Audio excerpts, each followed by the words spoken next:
The police assault on a young blind woman and her guide dog sent shockwaves through the community.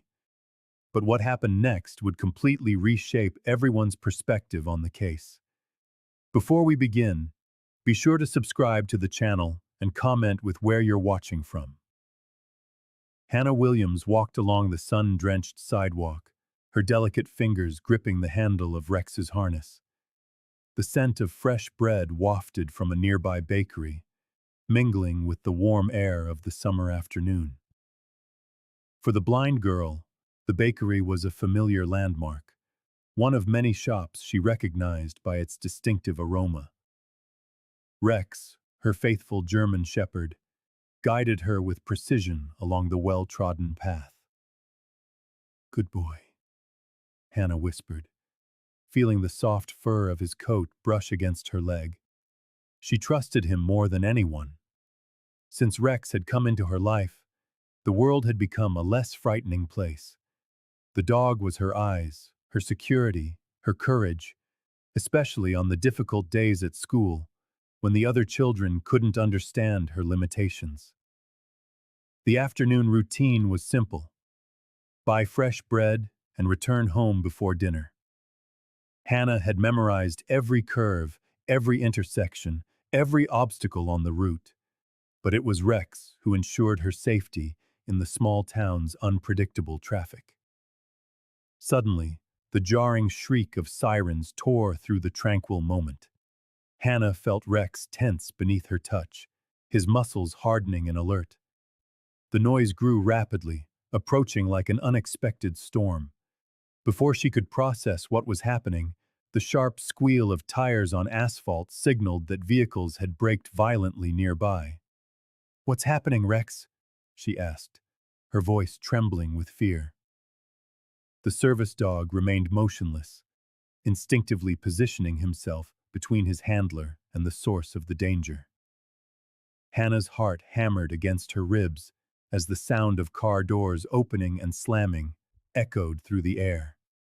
Heavy, rapid footsteps approached, accompanied by male voices shouting incomprehensible orders. "Police! Freeze!" someone yelled with authority. The girl froze, clutching the harness. Without sight, every sound was amplified, menacing. The crackle of police radios, the creak of gear, and the growing murmur of onlookers created a terrifying cacophony. Rex stood his ground, shielding Hannah with his body, just as he had been trained to do. Tears welled in her eyes as she tried to make sense of the chaos. Fear rose in her chest like an icy wave, catching in her throat and making it hard to breathe. "Please," she managed to say, her voice barely a whisper. "This is my guide dog. I can't see." The police cars had screeched to a halt, leaving tire marks on the hot pavement. Hannah Williams felt Rex's body stiffen beside her as the German shepherd held his protective stance. 4 officers emerged from the vehicles, their movements sharp and tense. Among them was Thomas Evans, a rookie on the force, his hand trembling over his holstered weapon. "Freeze! Nobody move!" one of the officers shouted, his voice cutting the air like a razor. Hannah tightened her grip on Rex's harness, bewildered by the sudden hostility. She couldn't see the guns pointed in her direction, but she could feel the mounting tension in the air. "What's going on?" she asked, her voice shaking. "Please, this is my guide dog." An officer's radio crackled with a garbled message, something about an armed suspect and a large dog. Confusion rippled through the officers, who exchanged nervous glances. Rex, sensing his companion's fear, let out a low, protective growl but remained disciplined, just as he was trained. He didn't advance or retreat. He simply stood firm between Hannah and what he perceived as a threat. "The dog's going to attack!" Evans yelled, misinterpreting Rex's defensive posture. "No! He's just protecting me!" Hannah cried, holding her hands out in a pleading gesture. Time seemed to slow. Thomas's finger squeezed the trigger before any other officer could intervene. The crack of the gunshot echoed down the street, reverberating off the buildings. The sound that followed broke the heart of everyone present. A sharp, pained yelp escaped Rex's throat. The impact of the bullet sent the dog staggering, and Hannah felt the weight of her friend's body collapse against her legs. "Rex!" she screamed, dropping to her knees on the asphalt. Her small, desperate hands fumbled through his fur, finding the warm, sticky wetness of blood spreading quickly. "My God." It was a service dog, one of the other officers muttered, lowering his weapon immediately. Hannah cradled Rex's trembling body, feeling his heartbeat weaken beneath her fingers. Tears streamed down her face as she whispered into the German shepherd's ear, "Hold on. Please don't leave me." The officers stood paralyzed, the reality of their terrible mistake finally crashing down on them. Thomas Evans let his gun fall to his side, his face as pale as paper. What should have been a routine approach had become a tragedy that no one could have foreseen, except, perhaps, with proper training.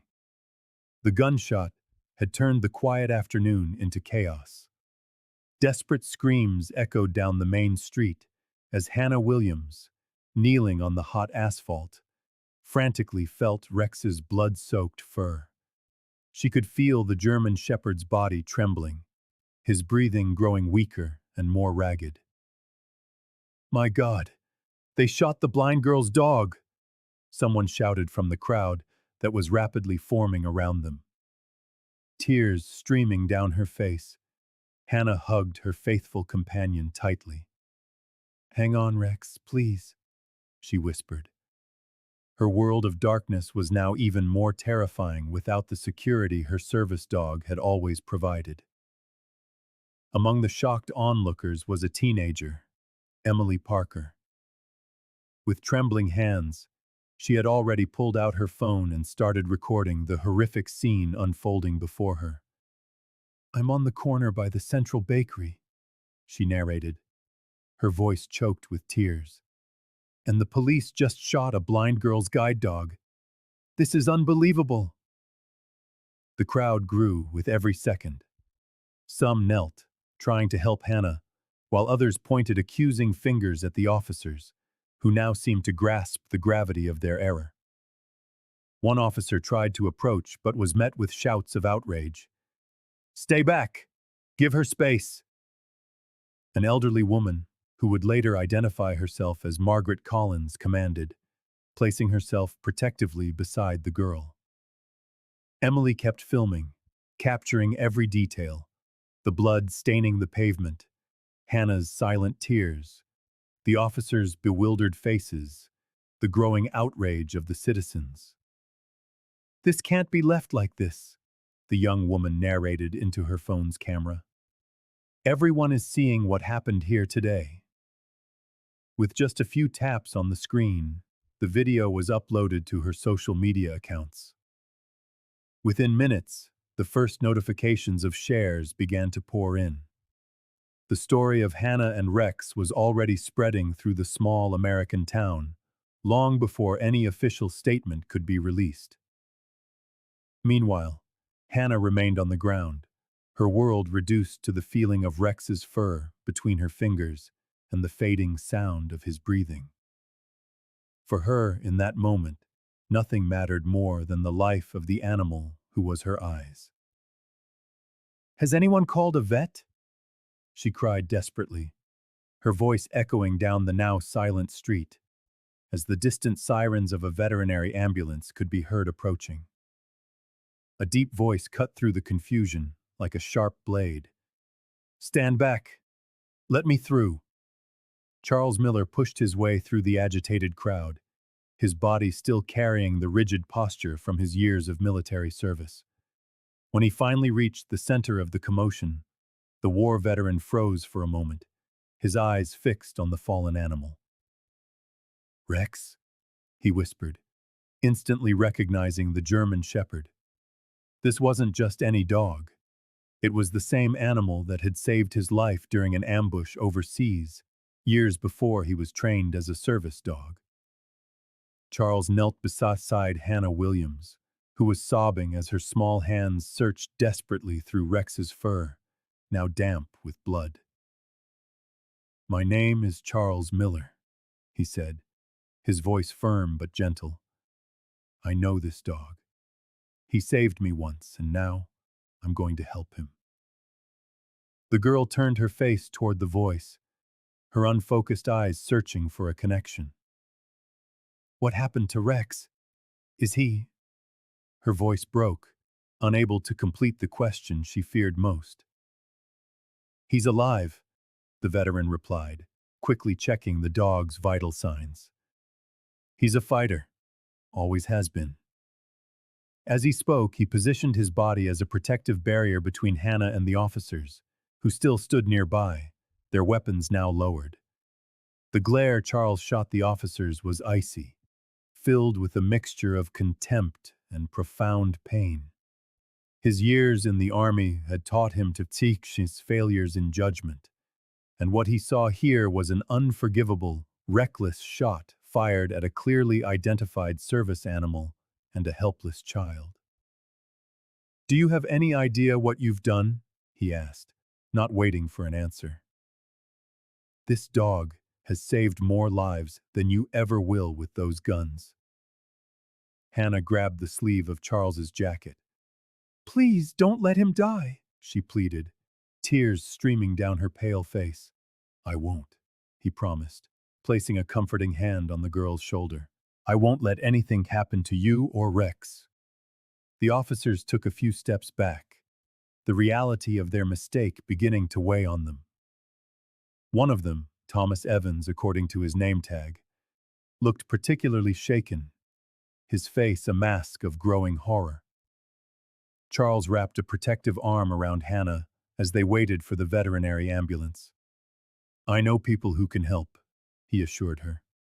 "Rex is too special to be lost like this." The surrounding crowd watched in respectful silence, recognizing in the veteran a moral authority that transcended any official badge. In that moment, an invisible connection formed between three wounded souls: the blind girl, the loyal dog, and the soldier who had finally found a new mission. The veterinary ambulance arrived in less than 5 minutes, its sirens cutting the air like knives. Hannah Williams was still kneeling on the asphalt, her face wet with tears, refusing to let go of Rex's bloody paw. The dog was breathing with difficulty but still tried to lick the girl's face, as if to tell her everything would be okay. "I need to examine the animal now," a calm, professional voice said. It was Dr. Michael Harris, a veterinarian who had been respected in the town for over 15 years. He knelt down to Hannah's level, gently touching her shoulder. "I know you're scared, but every second counts." The girl clutched the German shepherd's fur even tighter, her small fingers trembling. "Is he going to die?" she asked, her voice choked with emotion. The veterinarian hesitated for only a fraction of a second. "Not if I can help it," he answered firmly. "But we need to get him to the clinic immediately." Charles Miller, who had been watching with a heavy heart, approached and knelt beside the girl. The veteran recognized the pain in Hannah's vacant eyes. It was the same desperation he had felt when Rex saved him in combat years ago. "Hannah," Charles said softly, "remember what you told me about trusting Rex to guide you? Right now, he needs to trust us to guide him." The girl turned her face toward his voice, her hands still clinging to the dog's fur. "I'll stay with you the whole time," the veteran promised. "I won't leave your side for a single minute." With a nearly imperceptible nod, Hannah allowed the veterinary paramedics to place Rex on a stretcher. Dr. Harris was already administering first aid, checking vital signs and preparing an IV. Charles helped the girl to her feet, supporting her by the shoulders as they walked toward the ambulance. Around them, dozens of people watched in respectful silence. Someone started to clap, and soon the entire crowd joined in. The news had spread through the town like wildfire. As the emergency vehicle sped toward the veterinary clinic, people came out onto the sidewalks, some with hands over their chests, others saying silent prayers. An elderly woman made the sign of the cross. A group of teenagers stopped skateboarding to watch it pass. At the clinic, a team was already waiting.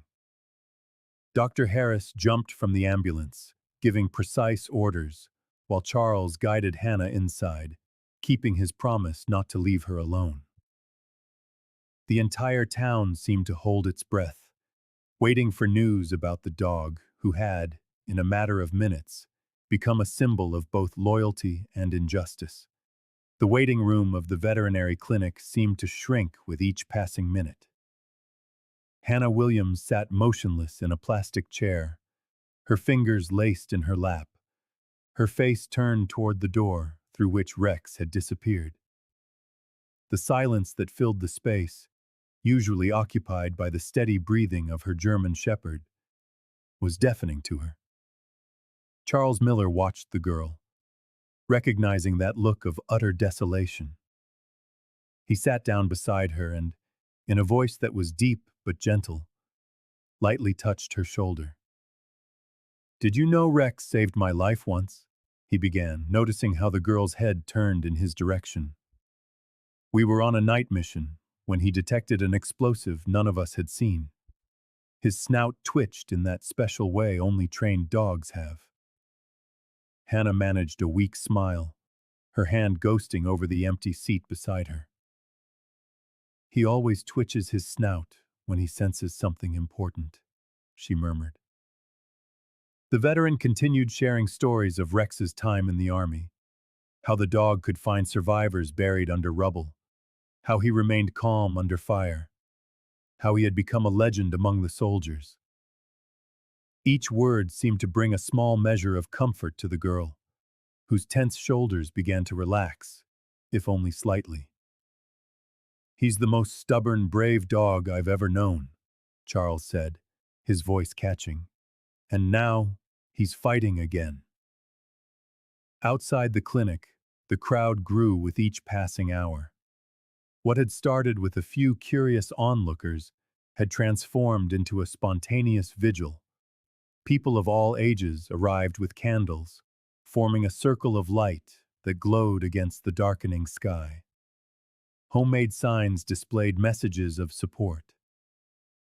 "Justice for Hannah and Rex. Service dogs are heroes. We want answers." In the city center, the video recorded by Emily Parker was circulating at an alarming speed. The teenager had narrated the event with a trembling voice, capturing the exact moment the shot struck the innocent animal.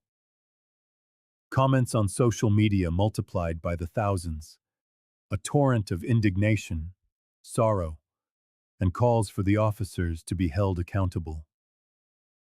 "It's already past 1 million views," a nurse said, stepping into the waiting room and showing her phone to Charles. "The whole city is talking about you." Hannah only nodded, her fingers tightening on the fabric of her shirt. She didn't care about the numbers or the sudden fame. All her thoughts were with Rex, in the operating room, fighting for his life while she waited, helpless, trapped in a darkness that now felt lonelier than ever. "He's going to make it," Charles whispered, as if reading her mind. "He's a warrior." After nearly 4 agonizing hours, the door to the operating room finally opened. Dr. Michael Harris appeared, still in his light green, blood-stained scrubs. His face showed the exhaustion of someone who had fought intensely for a special patient's life. But his eyes held the spark that only bearers of good news can convey.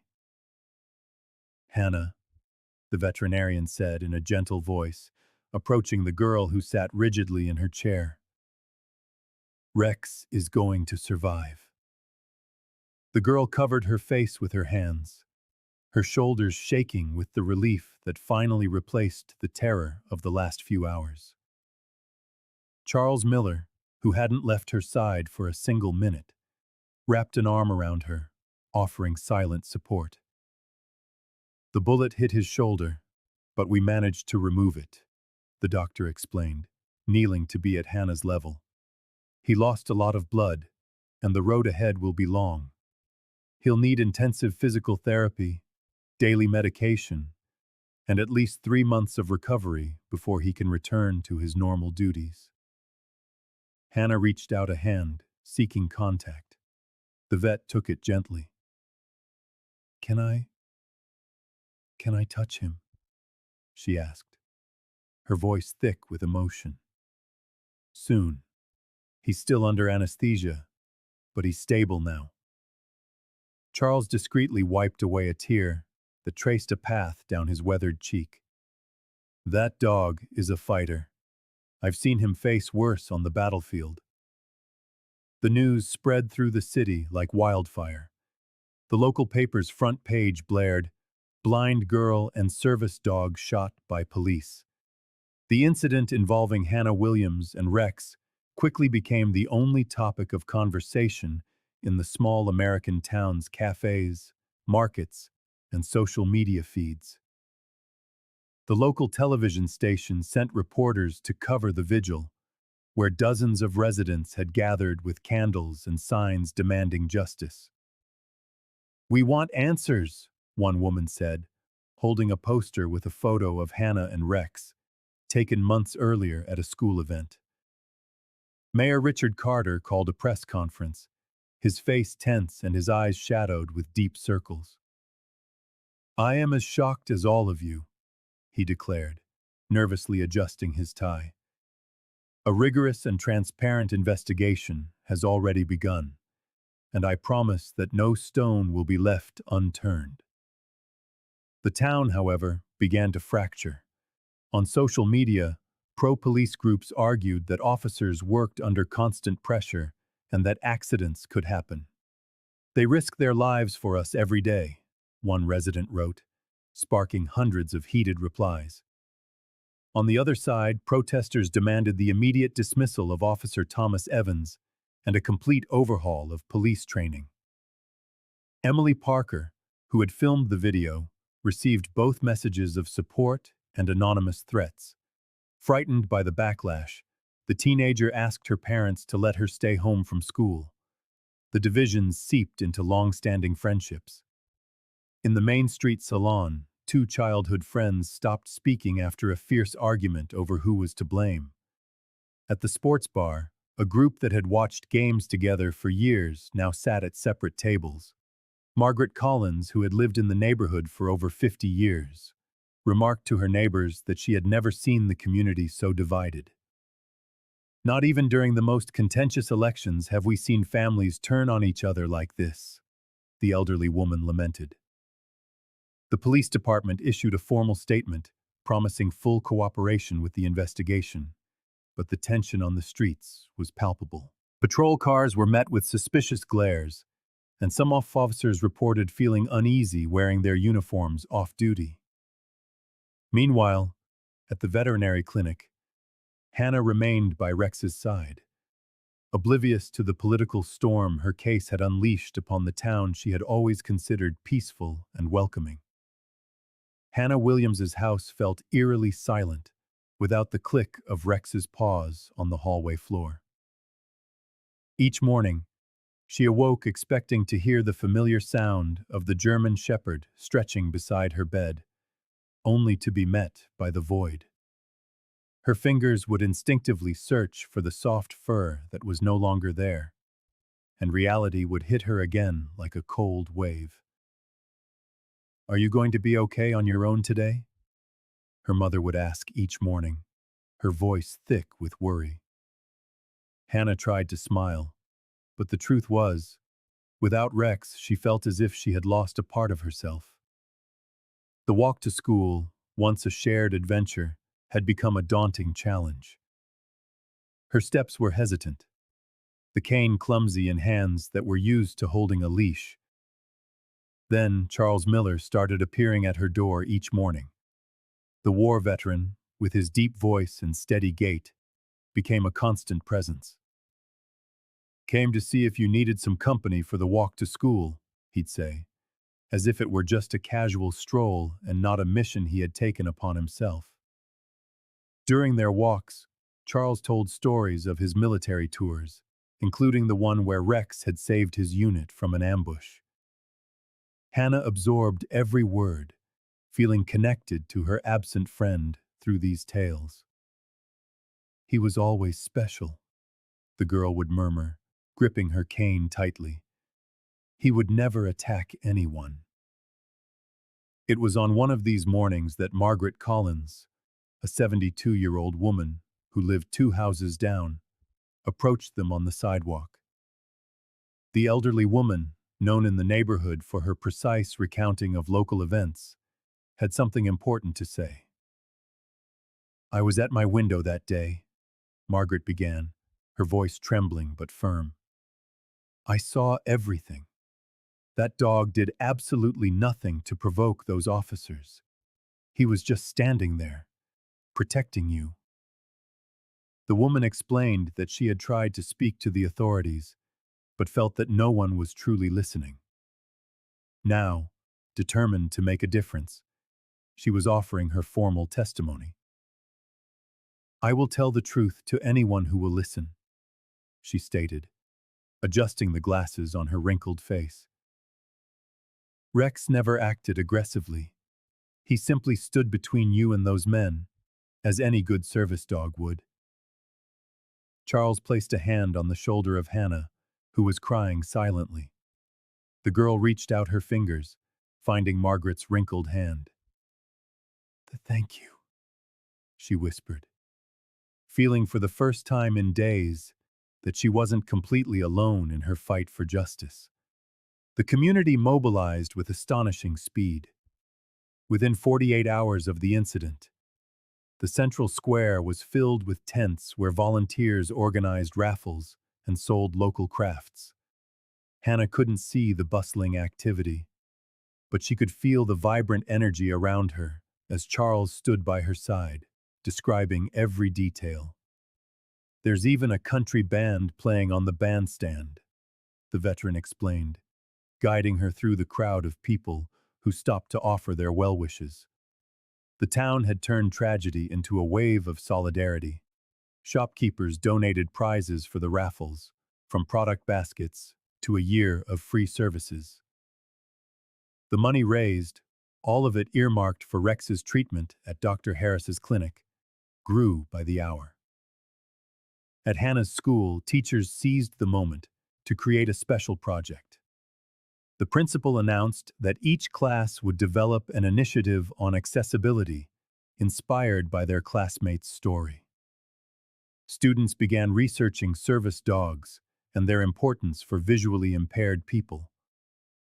Emily Parker, the teen who recorded the incident, became a sort of unofficial spokesperson, using her newfound visibility to promote the benefit events on social media. "We need another $200 to meet the goal for his first month of physical therapy," she announced during a live stream from the square. Meanwhile, at the local precinct, Officer Thomas Evans was confronting the weight of his actions. He spent hours poring over training manuals and protocols he had previously neglected, his drawn face revealing sleepless nights. "I want to cooperate with the investigation," he told Mayor Carter during a tense meeting. "And I'm prepared to take specialized courses on how to interact with people with disabilities and their service animals." On Tuesday morning, the police department released the long-awaited forensics report. The findings sent a shockwave through the city. The order to engage, which had led to the shooting, had never come from the officers at the scene. The document revealed a critical failure in the central police radio system, where a message intended for a different incident had been mistakenly picked up by the officers at the intersection. Hannah Williams, sitting in her living room with Charles Miller beside her, listened intently as the veteran read the report aloud from the newspaper. Her hands trembled in her lap, in the empty space where Rex used to rest his head. She couldn't comprehend how such a basic error had almost cost her best friend his life. A communication error? Charles questioned, his voice thick with indignation as he folded the paper. That's what they call a justification for shooting a clearly identified service dog. The news spread rapidly. Emily Parker posted an emotional video. They almost killed Rex because of a badly configured radio. That's not an accident. That's criminal negligence. On the streets, outrage erupted. Hundreds of residents gathered in the central square, many holding signs demanding justice and police reform. Margaret Collins appeared at the protest, leaning on her cane, determined to make her voice heard. Mayor Richard Carter, feeling the mounting pressure, called an emergency press conference. With a grim expression and a slightly crooked tie, the politician faced a wall of microphones and cameras. We acknowledge a grave failure in our communication protocols, Carter declared, his nervousness evident. And we take full responsibility. I am announcing today the immediate implementation of a new radio system with dual confirmation for critical commands, as well as mandatory training for all officers on how to identify and interact with service animals. The crowd did not seem satisfied. Cries of "too late" and "we want justice" echoed through the square.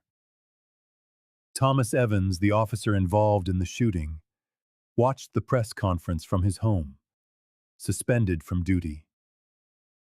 Every word from the mayor weighed on his conscience.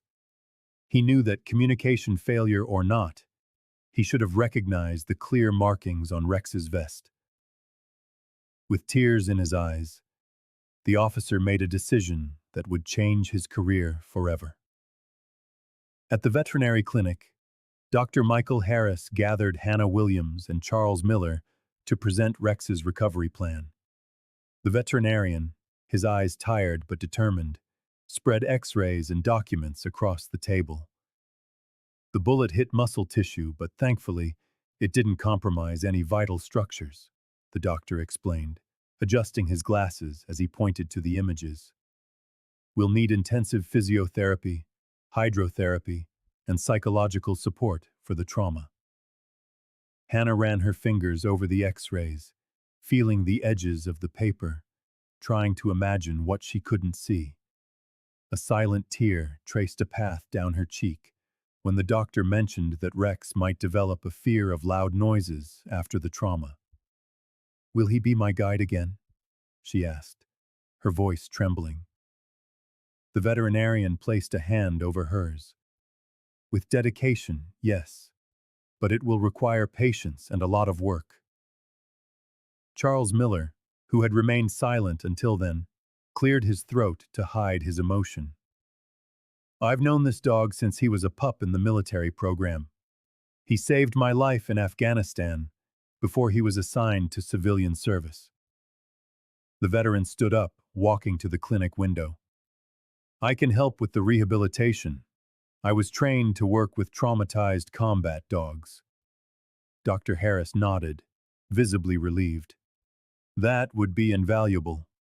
The emotional recovery is just as important as the physical one." The next day, Hannah arrived early for the first session. Despite the fear tightening her chest, she entered the physiotherapy room with determination. Rex was lying on a special mattress, a bandage still covering part of his body. "Hey, buddy," she whispered, kneeling beside him. The animal tried to lift his head upon recognizing her voice. Charles arrived shortly after, bringing special treats and a toy that emitted soft sounds. "This will help him associate noises with good things again," he explained to Hannah. Throughout the session, the young woman never let go of Rex's paw. As the physiotherapist gently manipulated the dog's joints, she whispered words of encouragement. You're the bravest dog in the world, she said, leaning in so her face was close to his. We're going to get through this together, I promise. Charles watched the scene with a lump in his throat. The bond between the girl and the German shepherd was something that transcended words. He knew, better than anyone, that this connection would be the most powerful force in Rex's recovery. He'll be your guide again, the veteran affirmed with conviction, and we'll be here every step of the way. The nights without Rex were the hardest for Hannah Williams. Lying in her bed, the blind girl would hug the blanket where her faithful companion used to sleep, feeling a void that seemed to swallow the entire room. She cried softly so her parents wouldn't hear, but the tears seemed endless when her fingers found only the cold fabric of the rug where Rex used to lie. Charles Miller had created a routine for these nights. The war veteran would arrive after dinner with adventure books and stories of hero dogs. With his deep, steady voice, he transformed the words into images that Hannah could feel. You know, kid, Rex was just like this dog in the story. When we were on the battlefield, he found 3 wounded soldiers that no one else could locate, Charles would recount, holding the girl's hand as she smiled through her tears. Outside the veterinary clinic, the community gathered every evening. Dozens of people formed a circle with lit candles, singing songs of hope. Some brought their own pets as a sign of solidarity. The central square, normally empty after dusk, now pulsed with light and human warmth. Emily Parker organized the vigil shifts through a messaging app group. The teenager had become a sort of unofficial spokesperson, coordinating schedules and sharing updates on the German shepherd's health. Meanwhile, Margaret Collins faced the local press cameras with the dignity of her 78 years. The woman, who lived near the intersection where the incident occurred, was not intimidated by the microphones pointed at her face. I was watering my begonias when it all happened, the elderly woman explained, adjusting her glasses on her nose. That dog was the definition of discipline. He stopped at the red light. He waited. He guided the girl with care. He never showed any aggression, not even when the officers approached, shouting. Margaret's testimony was broadcast on the evening news, prompting Mayor Richard Carter to call an emergency meeting with the police department. The elderly witness's words carried the weight of the truth that the entire city now defended. In Hannah's quiet room, Charles finished another story. Tomorrow we'll visit Rex again. Dr. Harris said he's responding well to the treatment. The girl nodded, clutching her friend's collar against her chest. He's coming home, right? He is, kid, the veteran replied, with the certainty of someone who has seen miracles happen. He's coming home. The courtroom was packed that morning. Citizens of all ages occupied every available inch, holding signs with supportive phrases and pictures of Rex. Hannah Williams sat in the front row, her hands trembling in her lap. The weight of the gazes she couldn't see was almost palpable, like a pressure in the air around her. Charles Miller remained by her side, a firm and comforting presence. The veteran placed a hand on her shoulder, silently conveying his strength. I'm here, he whispered when he felt her tremble. When the judge entered, a hush fell over the room. Hannah could hear only bated breaths and the occasional shuffle of feet. Margaret Collins was seated just behind her, having made a point to attend and testify again about Rex's exemplary behavior before the incident. All rise, the bailiff announced. Hannah felt Charles gently guide her to her feet. The most impactful moment came when Thomas Evans was called to testify. The officer walked to the front of the room with heavy steps, carrying the weight of his guilt in every movement. I failed, he began, his voice thick with emotion. I failed as a police officer and as a human being by not recognizing a service dog and his importance. Hannah tilted her head, focusing on the voice of the man who had changed her life forever. She couldn't see his face, but she could feel the sincerity in his words. I apologize to Hannah, to Rex, and to our entire community, Evans continued, looking directly at the girl. I pledge not only to improve my own conduct, but to fight for all officers to receive proper training on how to identify and interact with service animals. Mayor Richard Carter watched intently from the back of the room, aware that every word spoken here would shape the future of his administration. Dr. Michael Harris was also present, having left the clinic in the hands of his assistants to testify about Rex's condition.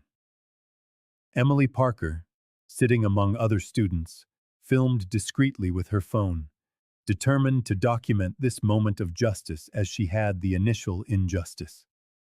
When Evans finished his statement, a murmur rippled through the courtroom. Hannah felt tears stream down her face.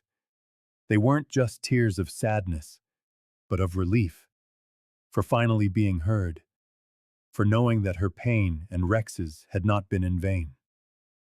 Charles gave her shoulder a light squeeze, and Hannah covered his hand with hers. In that moment, even without sight, she saw clearly that something was changing for the better. The courtroom fell into absolute silence as the judge announced the verdict. Hannah Williams squeezed Charles Miller's hand, her heart pounding as the words echoed through the chamber. The decision was astounding. In addition to a substantial settlement for the young woman, the police department would be mandated to implement a comprehensive training program for all officers on interacting with people with disabilities and their service animals. This case represents a systemic failure that cannot be tolerated in our society, the judge declared, adjusting his glasses as he read the sentence. The settlement would cover not only Rex's treatment, but would also secure Hannah's educational future. Mayor Richard Carter, sitting in the front row, nodded gravely. After weeks of public pressure, he had promised concrete changes, and now the court was making them mandatory. Thomas Evans, the officer involved, kept his head down, visibly affected by the outcome. The side door of the courtroom opened slowly. A murmur spread through the audience as Dr. Michael Harris walked in, leading Rex. The German shepherd walked with difficulty, a slight limp betraying his still fragile condition. Even so, he held the dignified posture of a trained animal, head high and gaze alert. Rex, Hannah whispered, instantly recognizing the sound of her companion's paws on the wooden floor. The dog, guided by the vet, moved toward her and rested his head under her hand. The girl dropped to her knees, hugging him carefully, mindful of his recent scars. There wasn't a dry eye in the courtroom. Margaret Collins, the elderly woman who had witnessed the whole incident, dabbed at her tears with an embroidered handkerchief.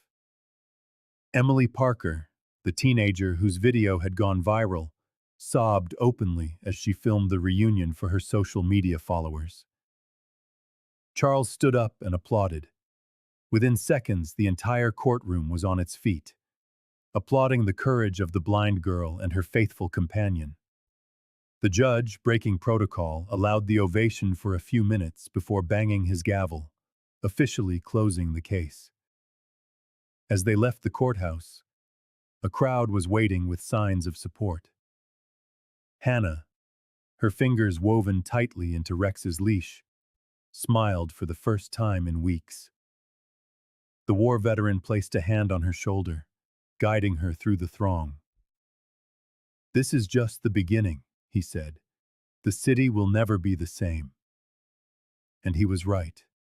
The story of Hannah and Rex had touched hearts and transformed an entire community. With the settlement from the court and the donations that poured in daily, Rex's full treatment could finally begin.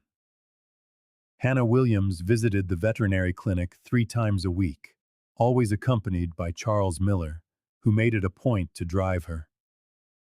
The funds raised allowed Dr. Michael Harris to implement an advanced rehabilitation plan, including hydrotherapy and sessions with specialists in service animal recovery. "I've never seen a dog with so much determination," the vet commented as he watched Rex walk on the underwater treadmill. His eyes misted over when he noticed how the German Shepherd, even in pain, pushed harder whenever he heard Hannah's voice. The doctor meticulously recorded every bit of progress, sharing the small victories with the girl who smiled as she touched her friend's damp fur after each session. The city's central square, once a stage for heated protests, transformed into a space for celebration and community unity. Colorful tents were set up to house volunteers signing up for training programs to assist people with visual impairments. Margaret Collins, despite her advanced age, showed up every morning to help organize the groups and share her experience as a witness in the case that changed the city. "You have to understand that a guide dog isn't just an animal," the elderly woman would explain to the young volunteers. "It's an extension of the person, their eyes on the world." Charles dedicated part of his time to teaching techniques he had learned in the army, adapting them for a civilian context. His firm but gentle voice drew dozens of interested people who wanted to learn how to assist people like Hannah. The war veteran found a new purpose in this mission, feeling useful once again. Mayor Richard Carter, sensing the positive shift in the community's spirit, allocated additional resources to make public spaces more accessible. Ramps, tactile paving, and braille signage began to appear throughout the city, turning it into a regional model for accessibility. On a sunny afternoon, Hannah sat on one of the new park benches, feeling the warmth on her face while Rex rested at her feet. She stroked her friend's fur, noticing how his breathing was stronger and more regular. The girl smiled, knowing that together they were not only recovering, but helping to build a more conscious and inclusive community. 3 months after the incident, Hannah Williams was no longer just the blind girl with the injured dog. Her story had become a symbol of resilience. On Tuesday mornings, she visited local schools to share her experience, always with Rex by her side, the scar on his coat serving as a silent reminder of what they had endured together.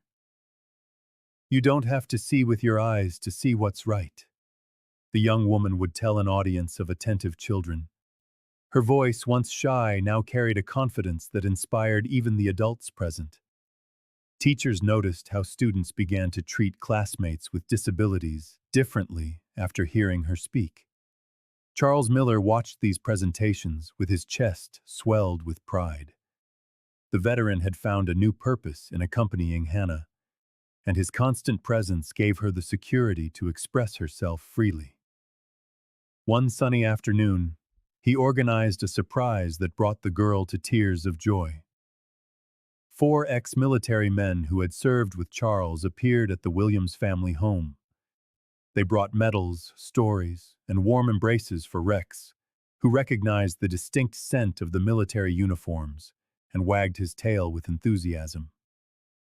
The veterans recounted how the dog, then just a puppy, had been trained in their program before being assigned to civilian service.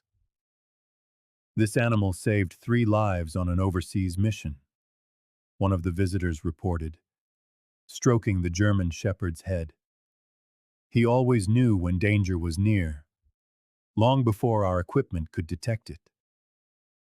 Meanwhile, on the other side of town, the city hall held a simple ceremony to honor Margaret Collins. The white-haired woman had faced criticism from neighbors and even anonymous threats for her decisive testimony. Still, she had held firm to her version of the facts. Mayor Richard Carter presented her with a plaque of recognition, while children from Hannah's school sang a song composed especially for the occasion. Margaret, with tears in her eyes, simply said she had done what any honest person would do. At the end of that week, a photo of Hannah hugging Rex during a lecture was printed in the local paper. Beneath it was a sentence she often repeated in her presentations. Courage is not the absence of fear. It's doing what's right, even when you're terrified. The community, piece by piece, was learning this lesson through the eyes of a girl who could not see, but who perceived the truth with astonishing clarity. Hannah Williams's life had changed completely. 6 months after the incident, the blind girl had become a symbol of resilience for the entire city. Her story, first shared in Emily Parker's video, was now discussed in schools and community centers. Wherever she went, people recognized her. They wanted to talk, to pet Rex, or to simply thank her for inspiring them.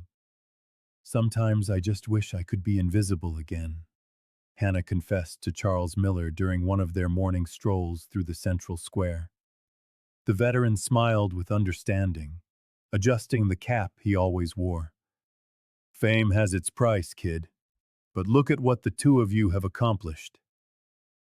Rex walked beside Hannah with his usual dedication, though a keen observer might notice a slight limp in his right hind leg.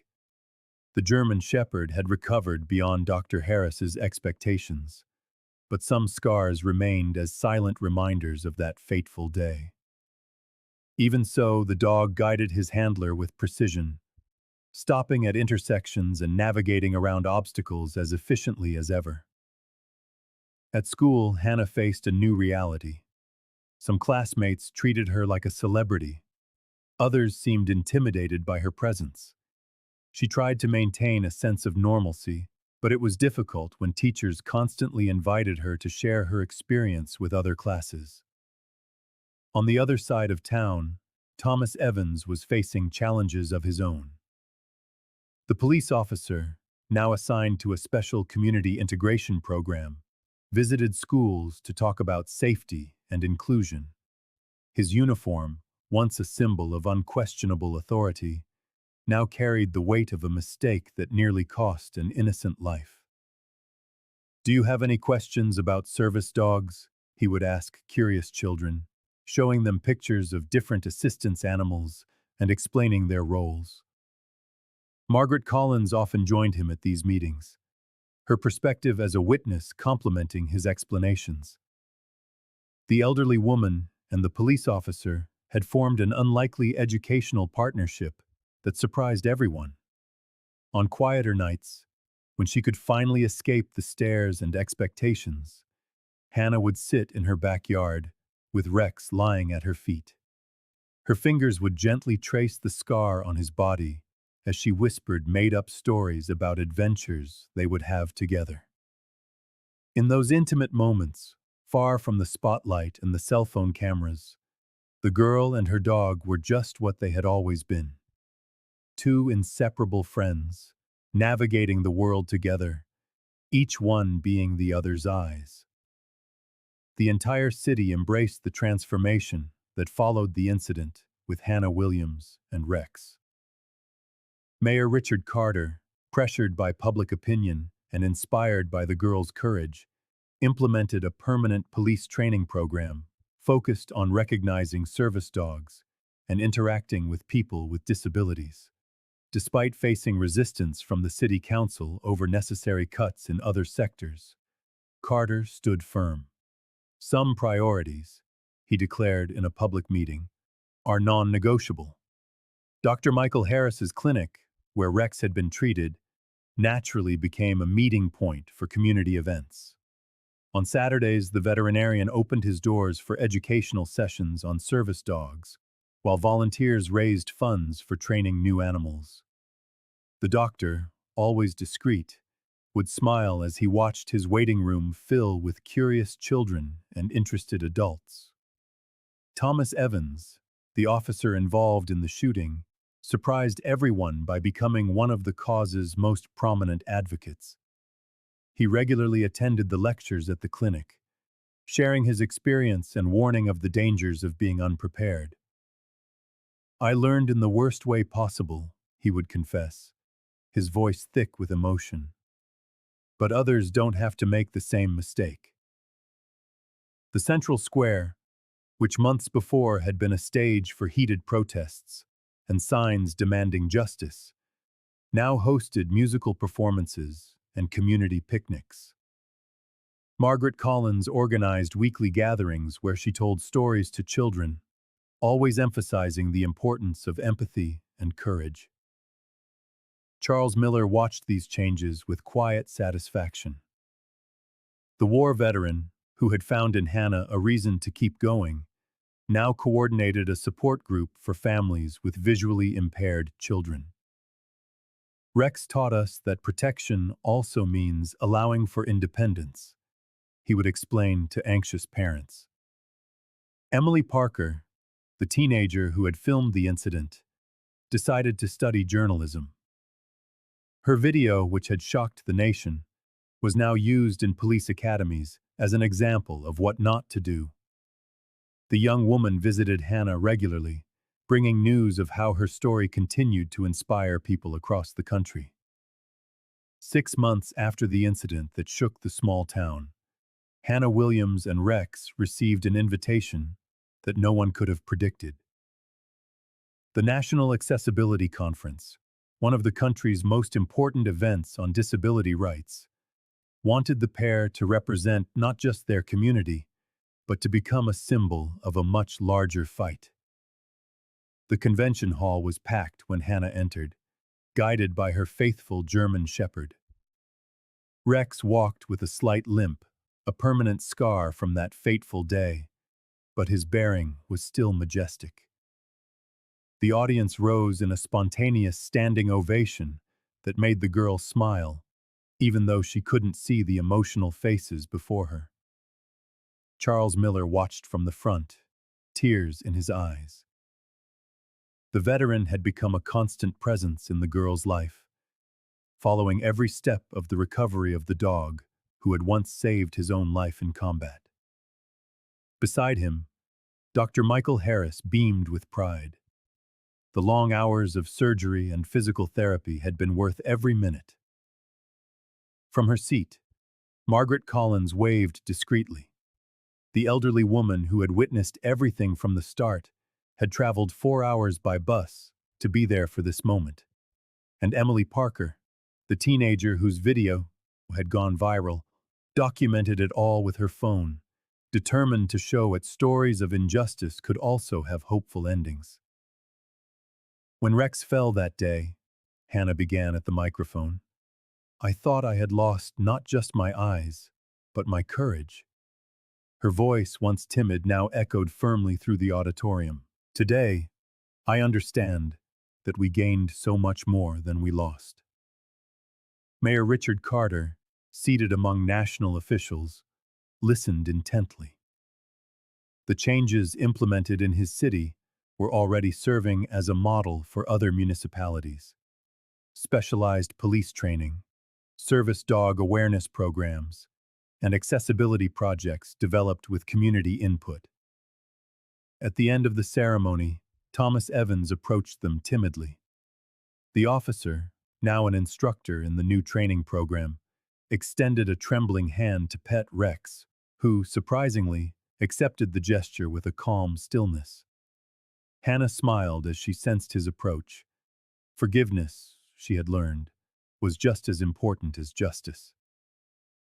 The story of the blind girl and her service dog transcended borders, becoming a symbol of resilience and social change.